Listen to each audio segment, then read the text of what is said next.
Hello there, fellow adventurers. Today, I'm going to take you on an exhilarating journey to the most enigmatic and untouched continent on Earth, Antarctica. This frozen wonderland holds secrets, mysteries, and a history that's as cold and windy as the place itself. So bundle up because we're about to embark on an epic voyage through the icy heart of our planet. Antarctica, the southernmost continent, stands as a stark contrast to the rest of the world. It's not a country. It has no government, and there are no indigenous tribes who have called this icy expanse home for centuries. Why, you ask? Well, one glance at Antarctica's extreme conditions will give you a clue. The temperatures can plummet to a bone, chilling 89 deck, 128 decks, and the ferocious winds, with snowstorms reaching speeds of up to 300 km, 186 men-feet, can blind even the bravest of souls. If that's not enough to send shivers down your spine, consider this. Antarctica is the driest continent on Earth. It receives only around 51 ma 2 inches of rain per year, and when it does rain, it instantly turns into snow before even touching the ground. It's so desolate that it's classified as a desert. Yes, you heard that right, an icy desert. But before we delve into the fascinating geopolitics and history of this frozen realm, let's rewind the clock to around 350 BC, when the great Greek philosopher Aristotle made a pivotal observation. Aristotle was among the first to propose that the Earth was spherical. The Greeks, in their wisdom, knew about the Arctic regions in the north, which they aptly named Arctos after the bear constellation Ursa Major. Inspired by this constellation, they coined the term Arctic for the north. Now, here's where it gets intriguing. Knowing that the Earth is spherical, the Greeks believed that the south, the mirror image of the north, should have a corresponding name. So they named the unknown southern region Antarctos, which essentially meant opposite to the bear or the opposite of Arctos. From this, the name Antarctic was born. Humans didn't set foot on Antarctica until the late 19th century, but this icy land had already started appearing on maps centuries before that. Early explorers, driven by the thrill of the unknown, ventured around the world and knew that somewhere south they'd encounter land. But the details were shrouded in mystery. In 1530, French explorers produced a world map that depicted Antarctica. On the map, the northern hemisphere lay to the left and the southern hemisphere to the right.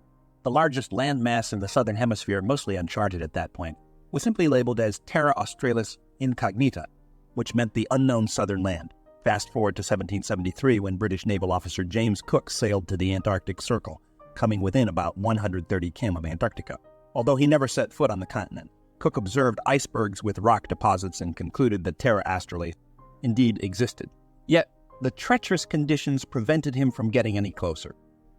It's at this juncture that the debate about who was the first human to set foot on Antarctica becomes delightfully convoluted.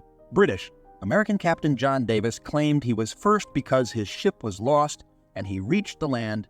However, the first undisputed landing occurred in 1895, when a Norwegian ship named the Antarctic reached the continent's shores. In a quirky twist of history, two individuals from the same boat argued over who had truly stepped foot on Antarctica first.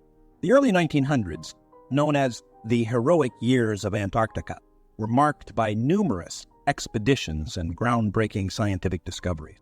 It was during this era that researchers made the astonishing revelation that plants, mosses to be precise, could actually grow in Antarctica's harsh condition.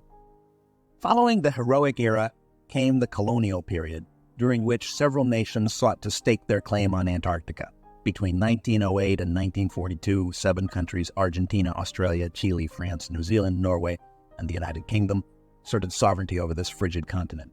But there were also countries like the USA, the Soviet Union, Japan, Sweden, Belgium, and Germany conducting expeditions without making territorial claim. The logic was clear.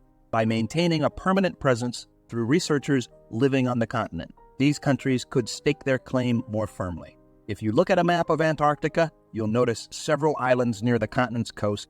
Australia, for instance, established stations on Hard and Macquarie Islands in 1947-48. France followed suit in 1953, establishing bases on Kerguelen and Crozet Islands. In 1954, Australia expanded its presence by reaching mainland Antarctica and setting up the Mawson Station. The following year, Argentina established the General Belgrano Station on the Filchner, runny ice shelf. Antarctica's vast ice cover made it challenging to determine the extent of land beneath it, and as a result, territorial claims overlapped. In fact, if you take a look at a political map of Antarctica, you'll see that the territorial claims of Chile, Britain, and Argentina intersect. This overlapping of claims led to a complex web of territorial disputes. While France, Australia, New Zealand, and Norway recognized each other's claims, the UK, Chile, and Argentina did not due to the territorial overlaps. In 1950, amidst the backdrop of the Cold War, the Soviet Union issued a stern memorandum to the world, declaring that they would not recognize any territorial claims made in Antarctica without their permission. With tensions escalating globally, people were apprehensive about the prospect of Cold War politics spilling over into Antarctica.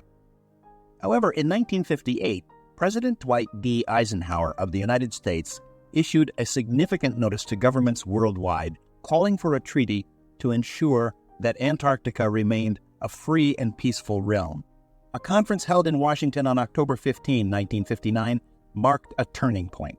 On December 1, 1959, the Antarctic Treaty was signed, outlining three fundamental principles. 1. Antarctica would be used exclusively for peaceful purposes. 2. Everyone would have the freedom to conduct scientific investigations. 3. The results of scientific observations would be openly shared and made available to all. Initially, the treaty was signed by 12 governments, including all the countries that were claiming territory in Antarctica. Yet, what makes this treaty even more intriguing is that it didn't abolish these territorial claims. It merely suspended them temporarily. Legally speaking, even today, these countries can continue to assert these claims, and they are indeed doing so.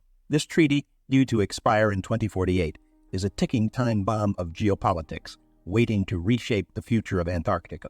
The present-day map of Antarctica, with its 7 countries staking their claims, remains valid.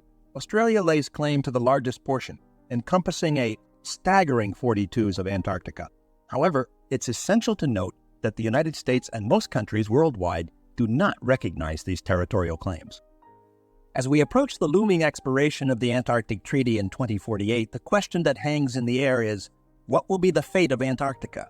Will the status quo of international collaboration, restrictions on mining and drilling, and open access for scientific research and tourism prevail? Or will the icy allure of this continent tempt nations into further exploration and exploitation? It's a question that holds the potential for significant ecological and geopolitical consequences. Climate change, by melting the Antarctic ice, is making the continent more accessible. New technologies may emerge, making formerly cost-prohibitive endeavors like oil and gas extraction economically viable. This, coupled with the expiration of the Antarctic Treaty, could reshape the future of this pristine wilderness. Antarctica, once a blank canvas for exploration and scientific discovery, now finds itself at a crossroads. Its fate hangs in the balance, a delicate dance between preservation and exploitation. The world watches, and time will reveal the path that humanity chooses for this last frontier on Earth. So, my fellow explorers, what do you believe should be Antarctica's destiny? Should we maintain the status quo of international cooperation and protection, or should we venture further into the icy unknown? Share your thoughts in the comments below.